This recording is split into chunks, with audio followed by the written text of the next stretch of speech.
PGA Nation, we are back. And we are back with another fun golf tournament this week, the Genesis Invitational. And we're going to familiar grounds. We are back at Torrey Pines, a challenge indeed ahead of us.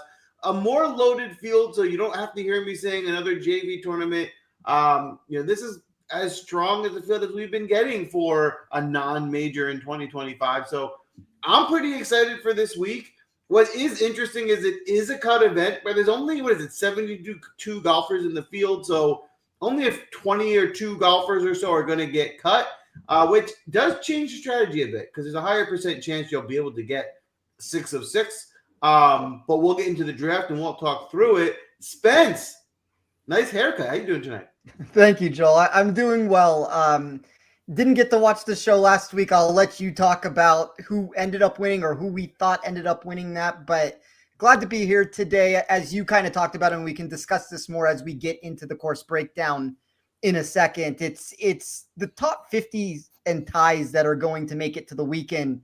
It's also anybody within 10 shots of the lead. So this is going to get whittled down a lot less than people would assume. But as you said, it's still going to have some semblance of a cut here, which is different than what we've gotten at some of these elevated events to start the year.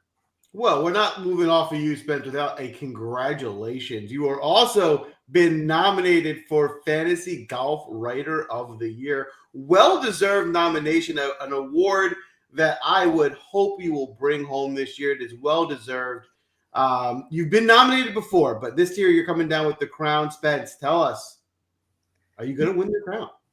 I don't know. I mean, whenever you get nominated for it, it's always one of those things where it's an honor. I tweeted this out. Like, I was fortunate enough in the 2021 year, so it would be in 2022, that I got nominated the very first time alongside Pat Mayo and DFS Axis. And I was fortunate enough to be able to take it down that go around. So I'm 1-1 in these abilities, in these situations. It's a good group, 2 guys over at RotoWire. Both of them put out great content. So I'm going to do the very best that I can to take this down. It's an honor, though. And it's the same thing that I said during the last time that I was nominated.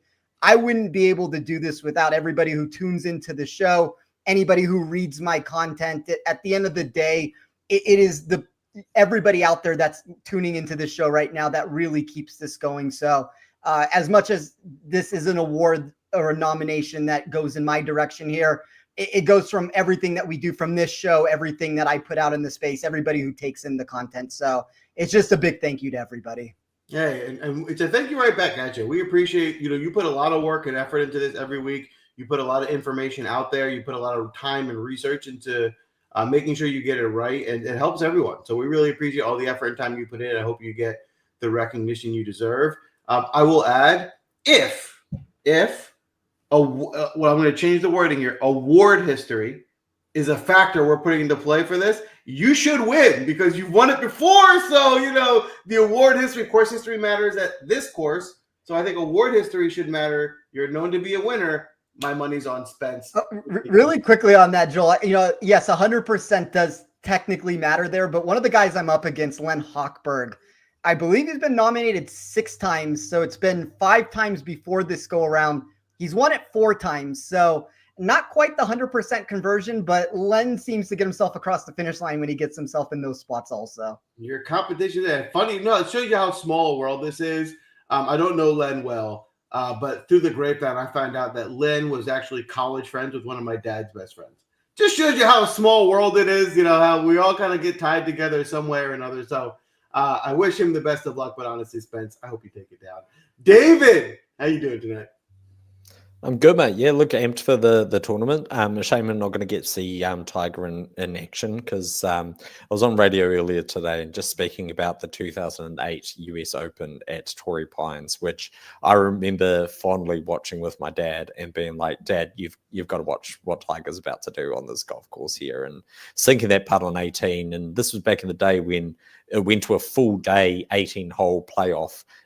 For if there was a tie at the end of the US Open, and Tiger at the time tore an ACL, 2 fractures in his leg, stumbling around Torrey Pines, and his caddy Steve Williams is a Kiwi, and Stevie Williams turned to him at one point and said, "Tiger, you've got to withdraw.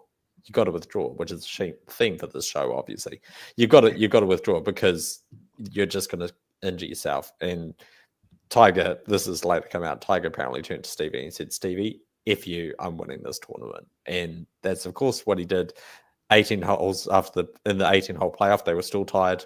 Went to a 19th sudden death hole, and Tiger eventually was victorious. So one of my greatest memories of watching golf growing up happened on this golf course here, Torrey Pines, and certainly looks like it's going to be a major test out there this week.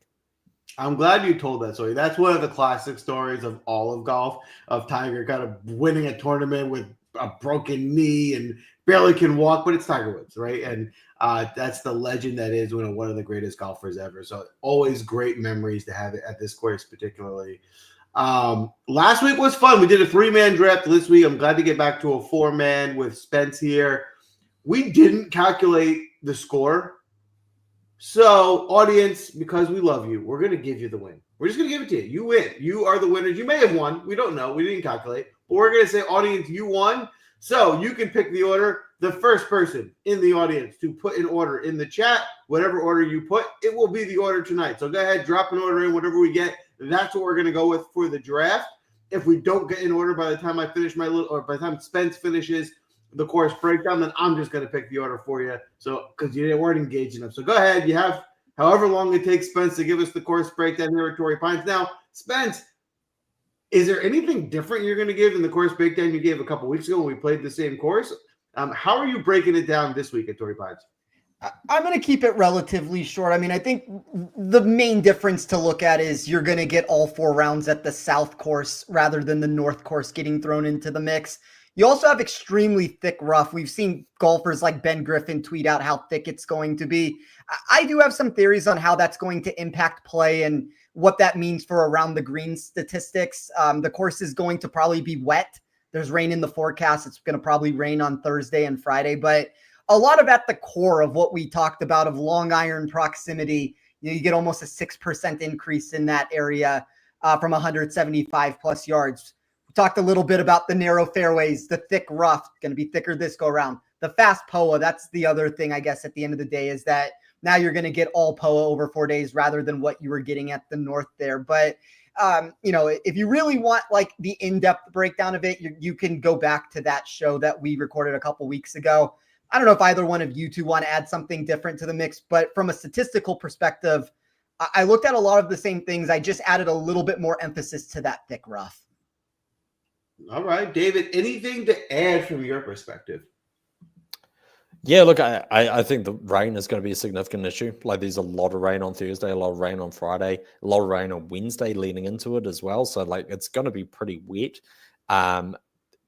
Playing out of very thick rough in wet conditions is not fun for anybody. What we did see at Pebble Beach when there was also quite a bit of rain and weather was that we actually saw the Europeans make their way up towards the top of that leaderboard. Like there was, other than Harris English, like it looked like a Ryder Cup team in terms of the rest of the players within that event. So you might have a propensity to maybe mix in some of those guys just given the weather forecast that we've got. In terms of the thick rough, look, Torrey Pines is long at the best of times and narrow. And for me, if you're going to be in wet, thick rough and you're going to struggle to find fairways anyway, you're better to be closer to the green and playing with a wedge in hand. You're going to need to make putts. That's always going to be key. But if you can be closer to the green, I think that is going to be an advantage. And even when you're looking at that driving distance, that then has the added aspect of those players tend to have a higher club head speed, so they're able to extract the ball from deep, thick lies a lot easier than someone who doesn't have the necessary speed and power to get out of the rough if they do find themselves. So it's not to say that driving accuracy should be discounted completely. That is one path to victory, but your path just becomes so much narrower if you are relying on driving accuracy, because you're just going to have to find so many fairways in order to be competitive here, compared to if you're going to mix it and say hit 50% of your fairways, you're much better to be, an extra 50 yards closer to the green in doing so. Makes sense. All right. That is great analysis there. Silent Assassin got the order in. We're going to go Spence, audience, David, and myself. MD, you did put an order in, but you skipped the audience, so we can't use your order. Silent Assassins gets the official order here. If anyone's new to the show tonight, make sure you log in on YouTube. You can draft along with us. If you get in the chat, the way it works is we're drafting snake style. So you have to be able to afford each player on your roster. You cannot just take all the most expensive players. You won't be able to afford it and play it in an actual DraftKings lineup. Spencer will go first, audience second, David, myself. I'll have two. That's snakes down. Then we'll go back. Audience, to participate in the draft, everyone can nominate a golfer. So go in the chat, nominate who you want picked. As soon as that golfer is seconded, meaning a second person puts that golfer in, that will be the audience's pick. And again, just make sure each pick you can afford in a real DraftKings lineup. You can't just take all the best guys in your lineup. All right. Spence, we missed you last week, but with the first overall pick, you were on the clock. So I will give a two-part answer to this. I think from a four-person contest, the pick I'm going to make here is going to be Rory McIlroy at $10,900. I do think if we want to talk game theory, though, if you're in GPP contests, I kind of lean in the direction of Colin Morikawa. I think that you get a little bit of a discount there at $900. You're going to probably get 10% less too. When I ran my model, like there were a big three according to my math. You kind of get those names like Oberg and the rest of the names that drop directly beneath them. But it's Scheffler, Rory, and Colin for me if we're just talking about who are the best players in this tournament. It's kind of why I even mentioned the Colin Morikawa name if we're talking about game theory to be discussed here. But I'm going to go with Rory for this reason. We know Rory on soft, wet courses. That's always the premier outcome of where we get the high-end success from him at the very max of that number. And if we want to talk about just total driving and what I weighed in my model this week, because I agree with what David talked about. I think you want to be longer. If you can pick out of the two, you'd rather be longer than you would be short here, just the further you can get yourself down with this being a very tough to hit fairways to begin with. But one of the categories or a handful of the categories that I really liked is I ran off the tee with thick rough. How does a player perform? I ran off the tee with narrow fairways. I ran off the tee at long courses. Rory swept the board in all those areas. He was the number one projected driver for me. So I think you had that wet course and his ability to have that distance. This is a really good spot for him to where he's going to probably be the highest owned player, which is a wild statement to be said with what Scotty has done, dominating that for what seems like the past season. But I think there's a reason why people are going to Rory, and it makes sense. Wow. And you know what? For the whirlwind of a roller coaster we've seen with Rory recently, Rory being the top owned, even though obviously he's been really good recently, I still am surprised that his ownership is going to be that high, but it does make sense, and I do think he will have a good result this week. So I totally get the pick there. Audience, you are on the clock. Is the pick locked in already? Am I seeing that? Wow. Speed by the audience. Excellent. Audience, you guys are the real MVP. Great job. Ludwig locked in. Smart pick. Ludwig's a guy I like. He's always on my radar. David, you're up with your first pick, but I'd love to get your take here. Is Ludwig on your radar this week? Yeah, he would have actually been my first selection here. So great job from the audience to get a steal immediately off the bat with their first selection. Look, I think a lot of people are forgetting what Ludwig did at this course until we caught the flu. Like yes, admittedly, the first round he played was on the North course, but midway through the second round, Aberg was down to minus 160 to win the tournament midway through the second round at this event before he got sick. And so naturally his game fell off. We all saw how much he struggled with the illness afterwards. He's really struggling for energy. And same as his next appearance at the Pebble Beach, he had to withdraw because of the illness. But we know that was for a known reason. It was because he had the flu. It wasn't a re-hampering of any other physical injury. He was sick with the flu. And now he's had that time to recover from it. I'm sure he has fully recovered. We're looking at a golfer for me, which profiles as one of the strongest drivers in the field. His ownership is down because of people just see like the last WD and they're not really thinking about the logistics of the fact like he had a flu and that's not going to last for a month. So look, I think he's amazing leverage at 9,800 and would have been my first selection. Wow, endorsed. Great pick, audience. All right, David, you got your first here. Where are you heading? Yeah, now I've just got to try and game theory this and think about who you may take and who might not. Get back to me to make sure that I can at least get a couple of the guys I like here. As I said, would have led out with Oberg, but I'm going to start here with Sungjae instead. Sungjae's been playing great golf. This is a tournament that I really like for him in terms of the setup. He's got plenty of driving distance. He's also quite accurate off the tee, and I really think that can be a deadly combination when it comes to Torrey Pines. So much does come down to your performance with the driver. He, in the last over a year, he's only lost once off the tee in terms of strokes gained. So he is incredibly powerful with his driver as a key asset. Was fourth here at this golf course just a few weeks ago at the Farmers Insurance Open. Obviously, there was a full field. We were now in a reduced field. He also finished fourth here back in 2023 and sixth here back in 2022. So he really does shape as a bit of a course specialist. And, I think that he potentially gets a little less ownership. I'm seeing 12% off the back of his 57th last start at the Phoenix Open. But this is a golf course he loves. And outside of that, he has really been turning the corner the last kind of 6 months in terms of his game. So like Sungjae here, and happy to take him at 9,200. All right, Sungjae. I like Sungjae as well. He's been a model of pretty much a model of consistency. He tends to show up every week, and he doesn't have a major weakness, right? He's pretty solid in every category. So solid pick there at 9,200 with plenty of upside. Listen, I'm sorry, I'm not no frills with my picks here. I can't let Scotty Scheffler go to a second pick. I just can't. If Scotty Scheffler doesn't top 10 this week, I will consider him maybe not being a must draft guy in the first round moving forward. But what does he have? One not top 10 in how long? In years, right? So he's just so good. I think he rights the ship.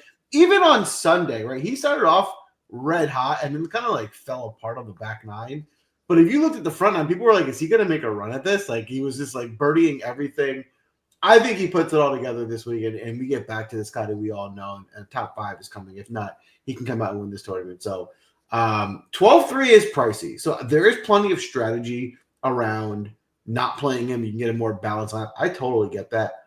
But I also see that there's plenty of upside. And with Rory, Ludwig, and Sungjae off the board, it's hard to find someone who's going to have more upside this week than Scotty Scheffler. Now, in addition to that, for my next pick, this one, not going to be a major surprise. This is not a guy that I normally take. And I am really banking on history with this pick because he's a California guy. He tends to play this course well.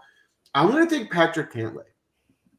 I think Patrick Cantlay shows up this week and has a really good result. If you look at what he did at the AT&T, he gained 4.5 strokes on approach. He lost 4 strokes putting. That's not him, right? We know he's a great around the green. He's a great putter. The short game should come around. If he continues the positive momentum on his iron play this week, I think we get another really good result, maybe a top 5 out of Patrick Cantlay at only 9,400. I think the price is right. So I'm starting off with 2 big price guys. So I'm going to have to figure out a way to make the salaries work with the rest of my draft. But I like this strong start for my squad here. David, we're going back to you with your second. Did I steal any of your picks? Would love to get your take on Cantlay and Scheffler, and then you're up with your second. Yeah, look, if Scheffler had fallen back to me, I probably would have been obligated to have taken him and then try to work out the rest of it from there just because you kind of would have to. And Patrick Cantlay is certainly in the consideration as well. My only slight concern with Cantlay comes that he's played this a fair few times, and outside he finished 15th when they had the US Open here. He hasn't really performed when the Farmers Insurance Open has been hosted here, and say that he gets to miss the North course, and we know that Patrick Cantlay tends to show up at the tougher courses more so than the Birdie Fest. So yeah, look, I do think he has a ton of potential, and I think you are getting a discount on the ownership compared to other spots where you might deploy Cantlay. Boom. All right. Lock it in. David, your second pick is here. Who are you going after Sungjae? Yeah, again, if the audience had just put me in a really tricky spot with taking Ludwig here, I really did think he might fall to me in the third spot there. Some controversy here because Joel sort of overrid MD's selection of draft order, which I'm going to blame for all of this, basically, because obviously they were going to put the audience last. So I will go ahead now and I will take Rasmus Højgaard. As I mentioned, with the weather, I think that weather is that Europeans potentially going to be able to handle that a little bit better, being used to playing in these type of conditions on the regular.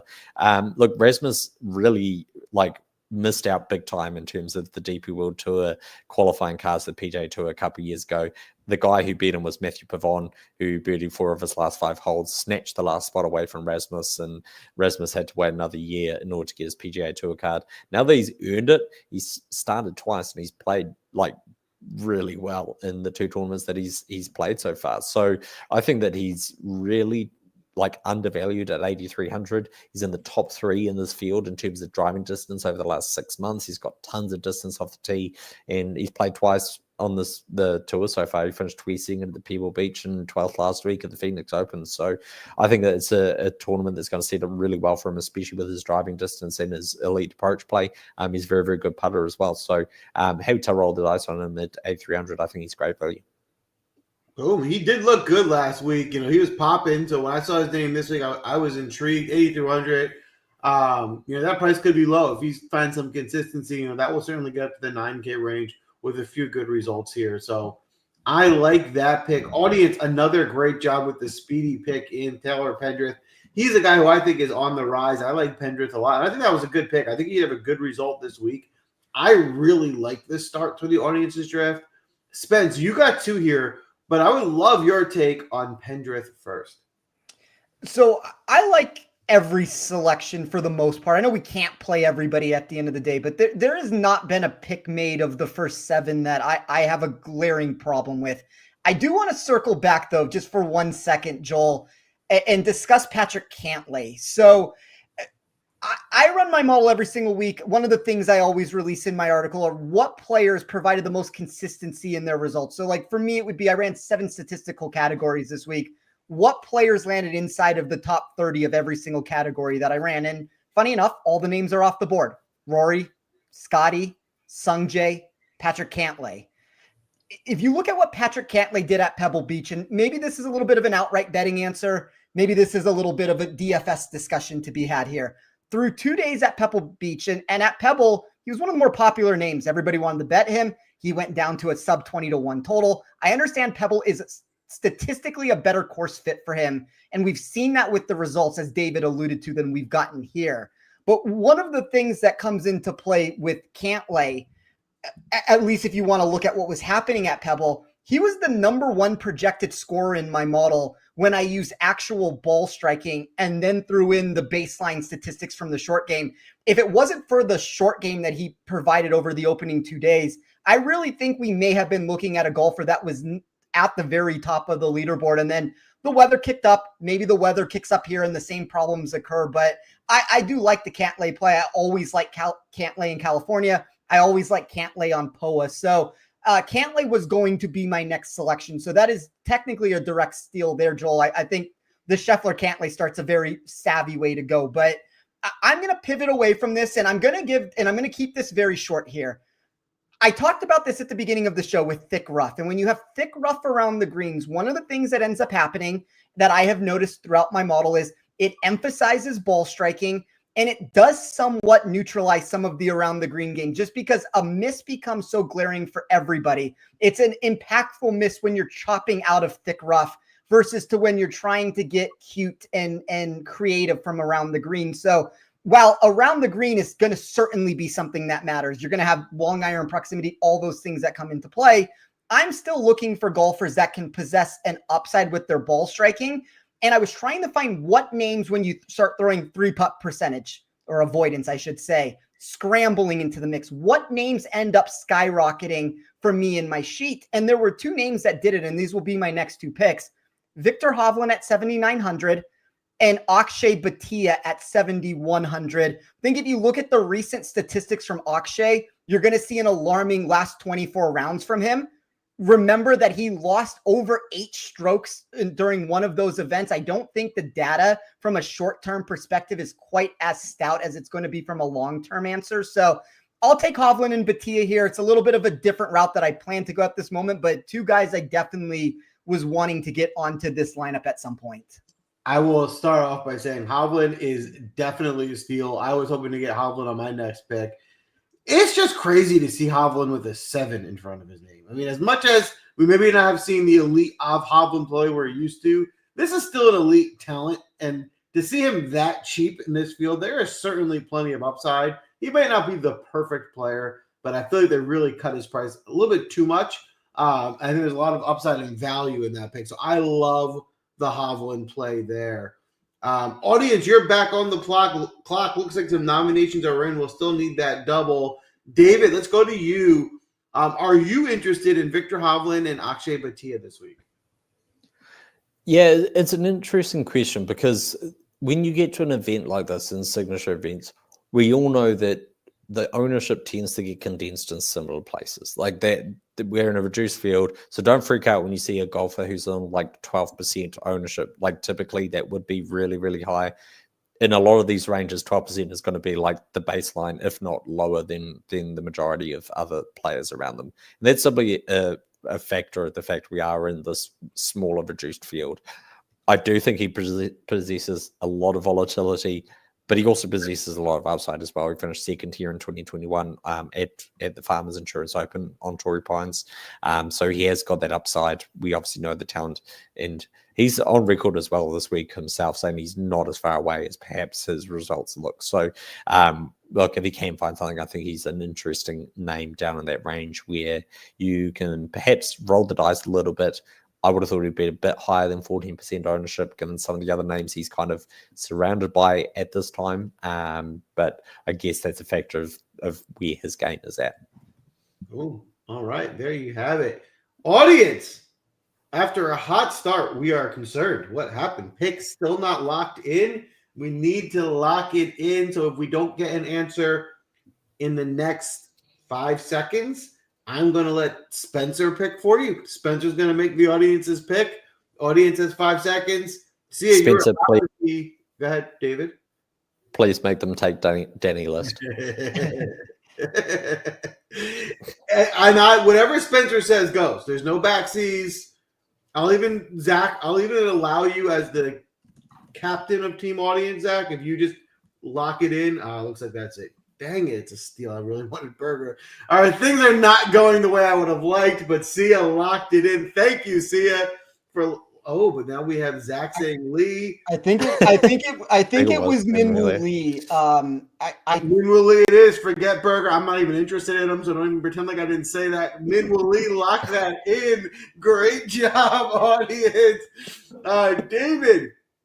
We already had a controversial pick here in the Draftcast. Minwoo Lee off the board. Would love to get your take on Minwoo Lee this week, and then you're up for your third. I mean, just to add insult to injury, I was going to take Minwoo Lee. And so your denial of Daniel Berger is like a double gate. We've got there's multiple controversies here. I don't even know what to say to that. That's so ridiculous.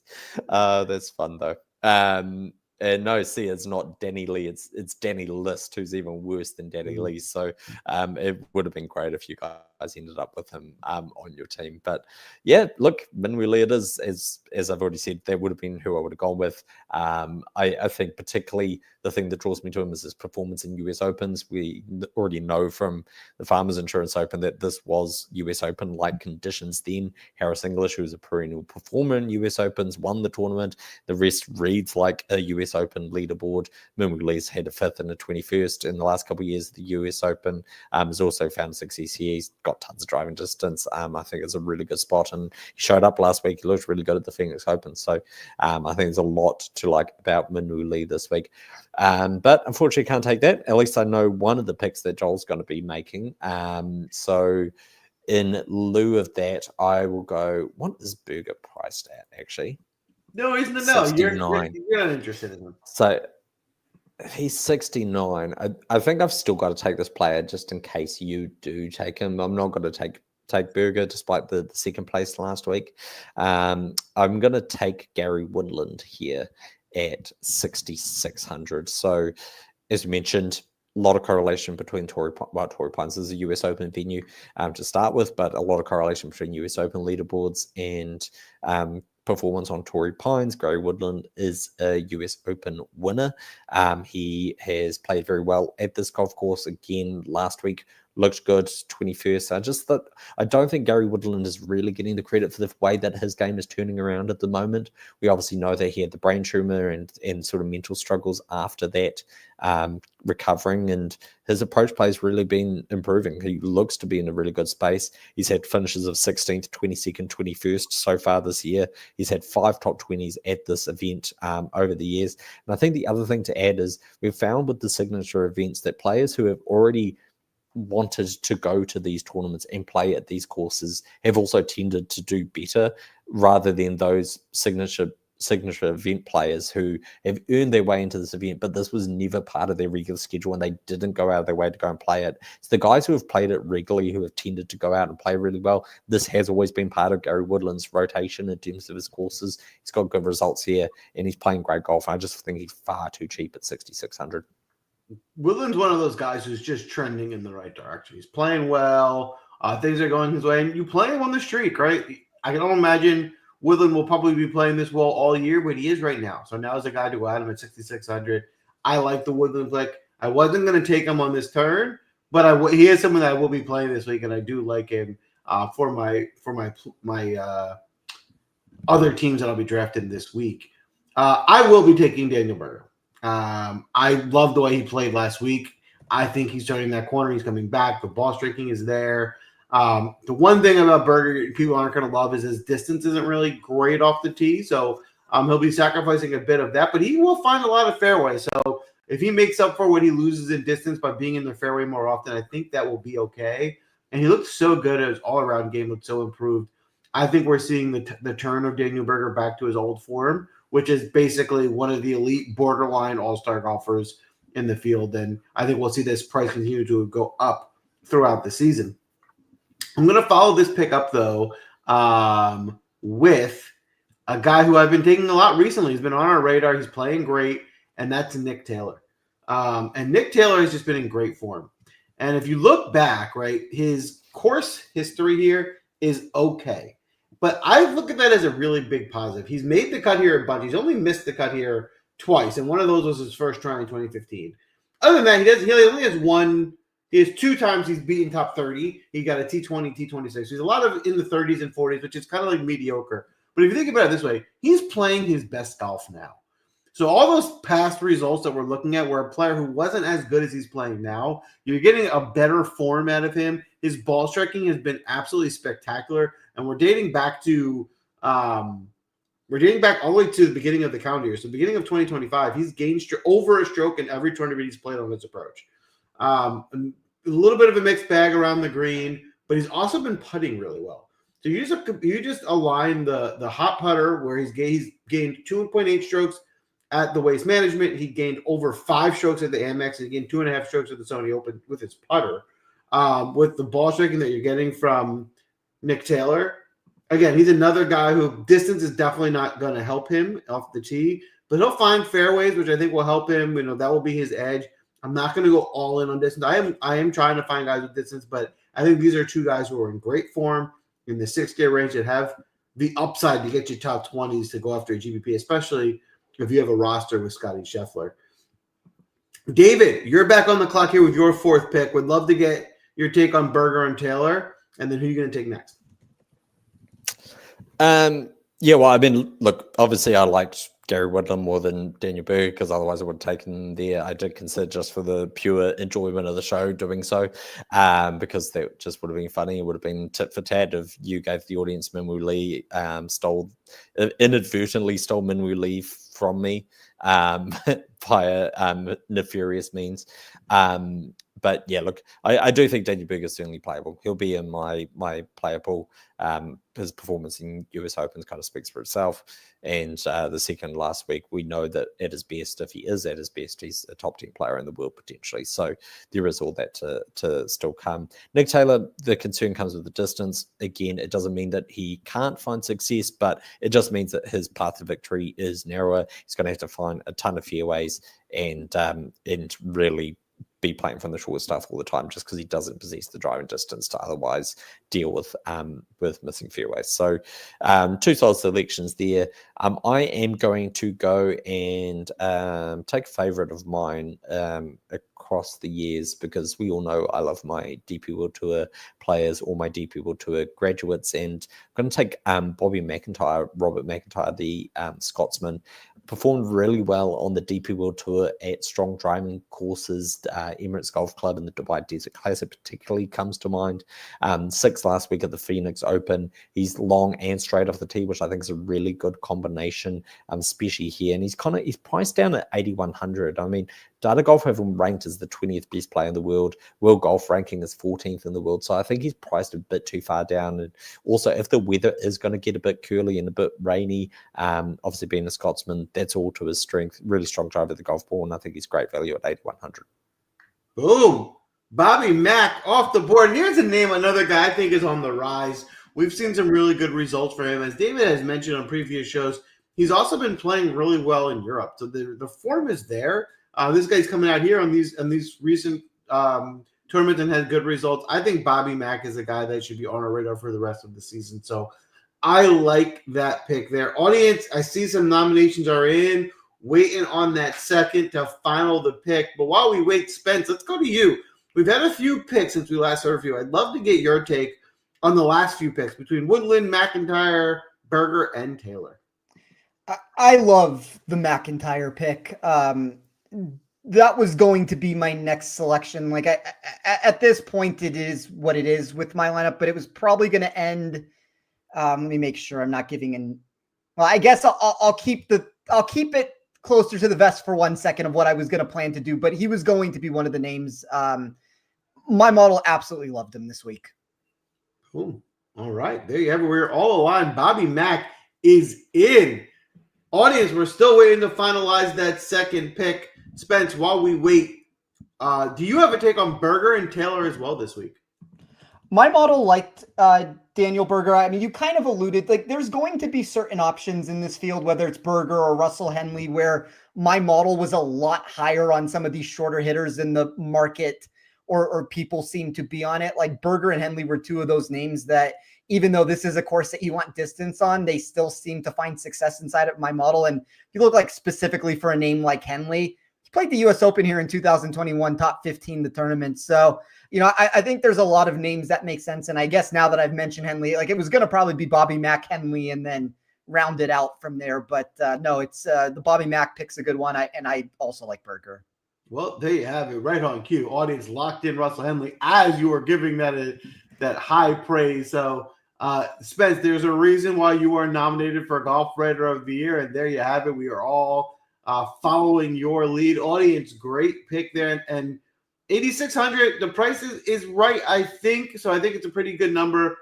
Decent upside there for Henley. Spence, you got two now. You have about 8,000 to spend per pick. Where are you going from here? I don't know what this currently leaves me at, so I'm going to put these in because I had Bobby Mack as the name that was penciled in very tentatively onto the thing. I'm going to take Colin Morikawa, and I am going to go back down the well, and I am going to take Wyndham Clark.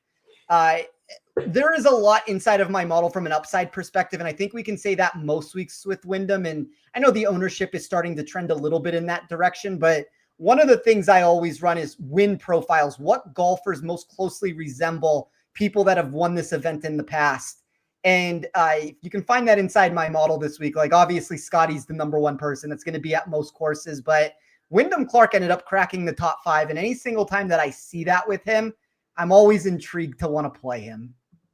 Listen, I love this. I'm surprised Colin Morikawa lasted this long where he's able to come back to you and you can get him here. And then Wyndham Clark at 7,300. That's the type of pick where, you know, he's a little bit more, for lack of a better word, fragile in that, you know, he could miss a cut, but you know the upsides there. A top 10 from Wyndham Clark would not surprise anyone. I think the start to your draft is really strong. I like the look of this squad you got going here. Audience, you're back up with another nomination here. We need to lock in your 5th pick. And while we wait, we'll go back to you, David. What is your take on Wyndham Clark this week? I really like the volatility that Wyndham Clark is going to bring here.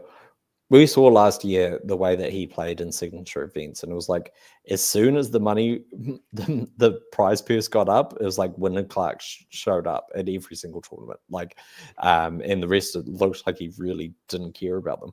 And it was even like courses that didn't even profile well for his game. He was consistently in the top 2, top 3 at those events. So now he arrives at a golf course where he has tons of driving distance. He's won a US Open and definitely has the strength to go out and play well. And last week, obviously, looked a lot better at the Phoenix Open, finished 16th after a couple of like mediocre results prior to that. So, look, I think he's going to find himself in a good space and really, really like him this week at the farm at Torrey Pines. There you have it. Wyndham Clark endorsed. Audience, after a great start, your speed has now become a problem. We need to get faster. What's going on? Every pick is getting too delayed. Zach, as the captain of the audience, can you get the people together? Can you get your picks in on time? Otherwise, I'm going to have Spencer start making your picks. Audience, you got about 5 more seconds. Spencer's going to lock in your pick. Or Zach, I will let you be the tiebreaker and just make the pick. But someone's got to step up. All right, Rose, lock it in. Pick is final, audience. Good job. Audience squad coming together right nicely. Justin Rose, 64 on second. Audience squad coming around nicely here. 6,400 for Justin Rose. Listen, the price is right. That is a pretty low number for a guy who we've seen play pretty well recently. He certainly has some upside for a 6K golfer. David, would love to get your feedback. Are you interested in Justin Rose this week? And then you're up with your fifth. I'm like a meh on Justin Rose. Like, I think that'd be the official term. Look, I think he's one of the names you can roll the dice on. I think Pebble Beach suits his game a lot better. We saw him finish third there, obviously, the last time that we saw him play. That's probably why he's getting sort of 6% ownership, which within the sort of low 6Ks is pretty high. Or it is high compared to the other names around him. A lot of that's going to be based on his previous performance last time out. But Pebble Beach, like given the distance that Justin Rose doesn't have off the tee, suits him a lot better. He's very, very good around the greens. He's very, very good with his wedges. That's what Pebble Beach demands. Don't know if he's going to find that same recipe here. He has found results at Torrey Pines previously. He won here back in 2019. So he has performed well on this golf course, but that was also 6 years ago, and he's also now 44 and losing driving distance. And I do have questions of whether that's going to suit. And saying that the weather's going to be wet and wild, we know that the English and Europeans love to perform in those sort of conditions. So, and as Zach said, definitely he's been a decent US Open player as well on very long golf courses. So he may prove me wrong, but that's kind of why I'm like a 6 out of 10 on the excitement scale. I'll probably have 1 or 2 lineups, but he's certainly not going to be in like the majority of my lines. All right, that makes sense. And now, David, you got about 9K per pick left. Plenty of money to spend. Where are you going here with your next pick? I thought that I'd solved my conundrum, which I've kind of found myself stuck in ever since the first round. I've felt like I've constantly been chasing my tail throughout this whole draft.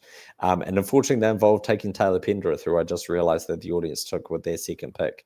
So I thought that was my solution done and dusted. And it unfortunately is not the case because the audience already have Pendrith on their lineup. So I'm going to have to go yet another route, and I'm going to take Shane Lowry here. Don't love it.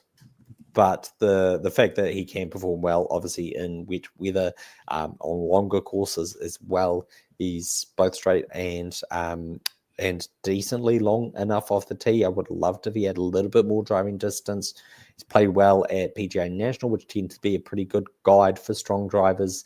It played well at Royal Portrush, obviously, as well. So second last time we saw him at the AT&T Pebble Beach, and then end of last year he was third at the DP World Tour Championship at Jumeirah Golf Estates, which has identified some of the strongest Drivers, if we looked at Matthew Pavon, obviously he played really well at that event before going and winning at Torrey Pines at the Farmers Insurance Open last year. And John Rahm obviously has a great record at Torrey Pines. He's got an insane record at the Jumeirah Golf Estates. It's just, he's absurd when he gets onto that golf course. So playing a few of those correlations, and obviously I think the weather is a decent enough factor for me to go the way of the Irish in this one. Boom. All right. Shane Lowry off the board, 8,800. David, Zach says they are living in your head tonight. Would love to hear your thoughts on that. You have another pick coming up here before they do, so maybe you can get them back before they go again. I got two before anyone gets a chance to pick here, and I'm going to round out my squad. I'm going to first surprise everyone. I am not going to take Andrew Novak, which is baffling because I may have taken him in every draft this year that he's played in the tournament. I've just drafted him every week, and I strongly considered taking him again this week, but I just decided that Cameron Davis is a slightly better course fit. He's going to hit it a little bit longer. His ball striking has been excellent. His putter has been really good. I think there's plenty of upside here this week with Cameron Davis. I like the fit at 6,800. He's one of those 6K guys that I feel like possesses plenty of upside. So I like Cameron Davis this week. It was a close call with Novak, but I'm going with Davis. And for my last pick, I'm going to take Matt McNeely. I mean, we've seen the way he's been playing. He's been excellent. He can get the driver out there a bit. Not going to be the longest hitter, but he's definitely not short. He's around the green game. His short game has been excellent. I think it'll be a good course fit. He likes this course. I think Matt McNeely has a lot of upside. At only 7,800, I thought he could have been in the 8K range, so I think it's a good value here with McNeely as well. I think that my lineup is giving me a chance with guys who have upside to pair with Scheffler. As you're going to pay 12.3 for someone in your lineup, you need to get some of those cheaper guys that possess upside to pair with them. I also like the fact that I got these guys, and I don't have the chalk case. No, it's not like the lowest owned, but I think, four guys, someone who's playing Scheffler. I also got some guys that won't be the chalkiest pick. So I like the way my lineup came around. David, I'll go back to you here. Are you interested in McNeely and Davis? And then you're up with your last.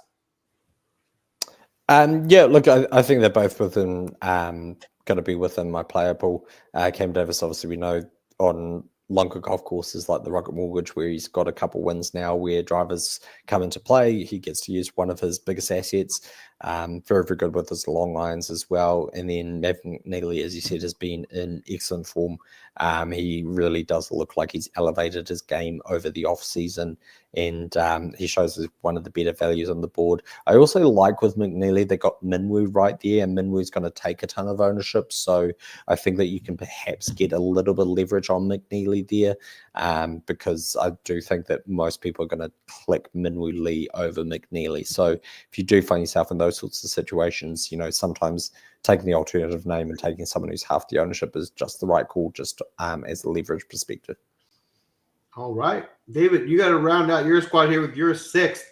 How are you going to round out this squad with 9K to spend?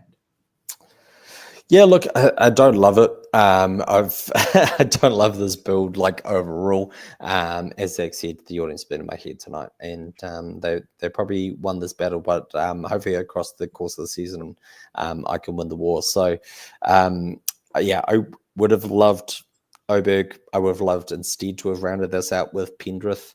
Wyndham Clark was definitely part of my mix as well. So instead, I could take Tom Kim here, but I'm just going to go with Jason Day, who's got insane course history on Torrey Pines. We know that he likes to play in tougher conditions, has looked a little bit better as of late, especially in his last performance at Pebble Beach, I believe was the last time that we saw him. He finished up 13th there in another signature event. But it's mainly just his course history. I mean, he's played so well at Torrey Pines across the year. He's a two-time winner at this golf course. Really loves the tournament and gained on approach 4 straight now and gained off the tee in 4 of his last 5. So the ball striking looks to be going really well. And he's a very good putter. He's very, very good around the greens. When you are going to get into tricky kind of major championship conditions, the short game is what keeps your momentum going. It is what can get you out of trouble. And Jason Day possesses those skills in spades. So as I said, wouldn't necessarily have been the route I would have gone, but it's what's left on the table here, and would much rather go Jason Day over Tom Kim. There you have it. Lock Jason Day in. I like the Jason Day pick. And I got to give the audience their flowers. They are back in the New York groove, getting their pick in on time, well ahead of schedule with Tony Finau off the board. Tony Finau is another pick I like this week. I think he's a little bit underpriced. I think he has plenty of upside in this field. He's a value pick at 8,200 that I would like to go to. Audience squad looks pretty good, well-rounded. I like the audience's draft. Spence, I want to go to you. I would love to get your take here on Day and Finau, and then you're up with your last. I think if we look specifically at Finau, it's funny because entering the Farmers this season, like everybody wanted to talk about the course history. It was over and over again repeated in the space, and then he missed the cut. He was on the wrong end of the wave there where he got blown off the course in the second round. He ends up missing the weekend. It's always interesting to see how the market overcorrects itself in some of these spots. And now he's $8,200. I understand it's a much more quality of a field, but he's $8,200. He's going to probably be sub 15%. I think the Finau play makes a lot of sense there. And of the choices that David specifically had, I think the Jason Day route, and that's not just from somebody who likes Jason Day. I think the Jason Day route was the way to go. Like for me, Tom Kim is a pretty substantial fade candidate this week. I have matchups against him already.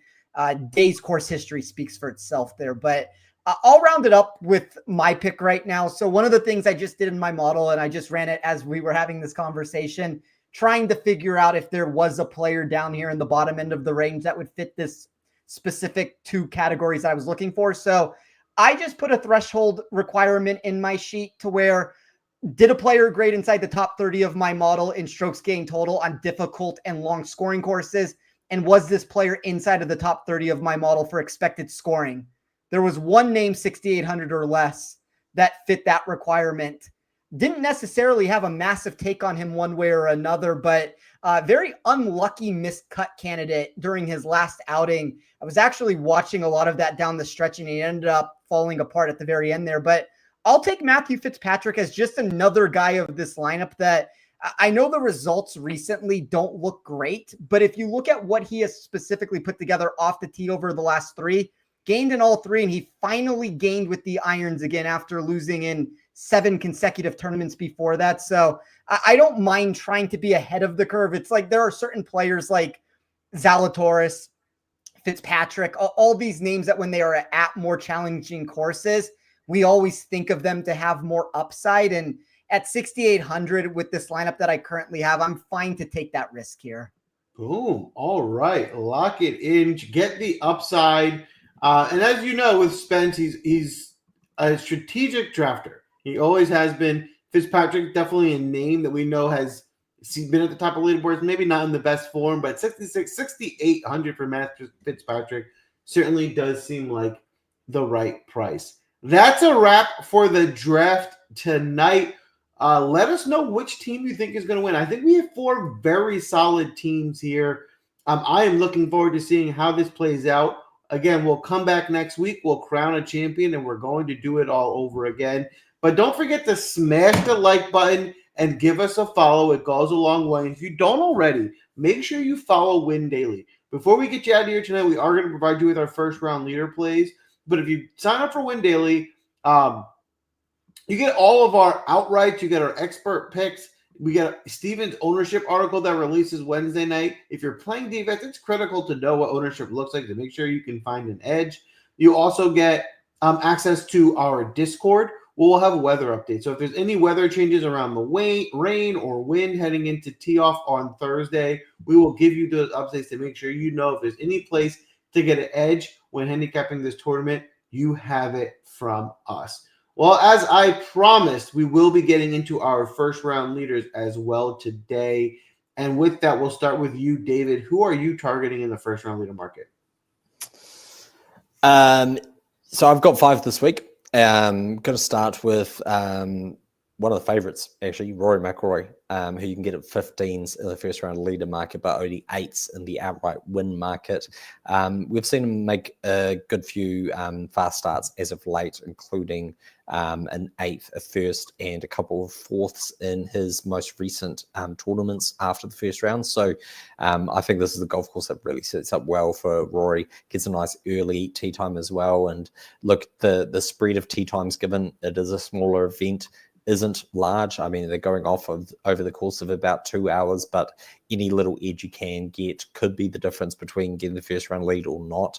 And so the fact he goes off 2 hours before some of these other guys, I think, is a bit of an advantage with the majority of the wind and the rain coming in through the afternoon. So Rory for me is my top bet at 15s. The others I have is Ludwig at 34s. I've got Højgaard and McIntyre at 40s, and then Wyndham Clark at 50s, who we know can get absolutely scorching hot for one round and does like to get off to a fast start. I love it. I love it. How about you, Spence? Who are you looking at in the first round leader market this week? I don't currently have a card right now in the first round leader market, but there is one name I want to very quickly talk about. It's a ton of volatility around him. He hasn't necessarily been great out here historically, but I kind of liked Ben On at 70-1. He possesses that driving and long iron game that you would want to see. A lot of the putting statistics are always going to leave a ton to be desired. I do think for one round, though, if you're looking for somebody that's closer into that 70 to plus one range, like he makes a lot of sense as a name that can get hot for one day. And I don't know what happens from that moment, but that number was just interesting to me when I saw that. I'm smiling because I just added him to my card as the last play. Right as you said, I was like, I'm going to add Ben On. And then you said, I was like, whoa, that is a coincidence. So we're thinking the same there for the same reasons, right? He profiles as someone that should succeed here. I think his current form has kind of have us a little bit hesitant to play him. But for one round, I think what we've seen from him, he's a volatile golfer, but he puts it together for one round. He can go really low, and I think he's a good course fit. So the number is pretty big. DraftKings right now, it's 45-1. I like Ben On as well. I also really didn't have him on my card, but I really like David's idea there with Wyndham Clark. I think he made a really good point. Wyndham Clark should be a good course fit. And we've seen – I don't really think Wyndham Clark's going to come out and win this tournament, but for a first-round leader, I think that's the right way to play a guy like him. So I really like the first-round leader play there.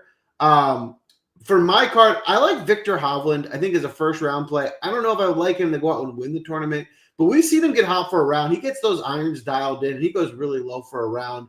At 40-1, I think it's a really big number for him.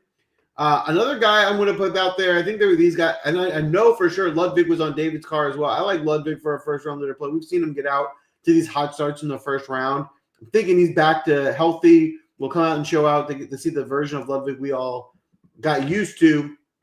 I'm also going to throw in your boy, David, Rasmus Højgaard, who, again, I think he can start hot. He's a good course fit. I think another way I like to play him this week is in the first-round leader market at 35-1. I'm going to throw one more on there. It's last minute. I wasn't going to add it, but I don't want to leave the show without mentioning his name. I think he is a good course fit, and he hasn't really come up on the show at all. That's Hideki Matsuyama.